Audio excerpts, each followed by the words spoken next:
দানবাকৃতির এই বিমানের পেটের ভেতর অনায়াসেই জায়গা করে নিতে পারবে প্রায় 50টি পূর্ণবয়স্ক হাতি। আকার ও ওজনে বিশ্বের সবচেয়ে বড় বিমান হওয়া সত্ত্বেও আজ তার ঠিকানা কেবলই ধ্বংসস্তূপ। সম্পূর্ণ অকেজো এই আকাশযান একসময় মাধ্যাকর্ষণ ভেদ করে 2.5 লক্ষ কেজি বা 250 টন পেলোড নিয়ে উড্ডয়নে সক্ষম ছিল।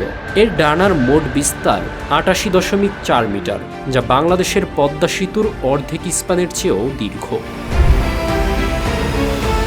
স্পেস শাটলের মতো বিশাল বস্তু পিঠে বয়ে বেড়ানোর প্রয়োজনে 80-র দশকে সোভিয়েত মহাকাশ কর্মসূচিতে তৈরি করা হয় এই অভাবনীয় মেকানিক্যাল কাঠামো। অ্যাভিয়েশন ইতিহাসের সেই অতিকায় সংযোজনটি পরবর্তীতে আন্তনভ AN-225 মৃয়া নামে গোটা বিশ্বে আলোড়ন তোলে। 6টি শক্তিশালী ইঞ্জিন ও 32 চাকার ল্যান্ডিং গিয়ারের ওপর ভর করা এই বিমানের সামনের অংশ পুরোটাই ওপরের দিকে খুলে যেত। আমাদের ভিডিওগুলো রংপুর থেকে দেখছেন মোহাম্মদ তুষার, নরসিংদী থেকে দেখছেন সোহান, পলাশ দেখছেন দুবাই থেকে, সিরাজগঞ্জ থেকে দেখছেন অ্যালেক্স আলভি এবং কলকাতা থেকে দেখছেন পিয়াস।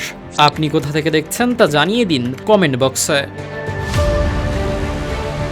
নিচু হয়ে যাওয়া নোজ গিয়ার এবং নিজস্ব অনবোর্ড ক্রেন সিস্টেমের সাহায্যে যে কোনো বিশাল কার্গো সোজা ভেতরে প্রবেশ করানো যেত।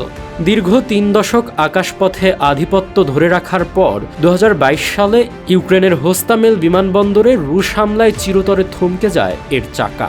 ইউক্রেন সরকারের হিসাব অনুযায়ী ধ্বংসাবশেষ থেকে এর হুবহু নতুন সংস্করণ তৈরি করতে প্রয়োজন প্রায় $3 বিলিয়ন বা 33,000 কোটি টাকা।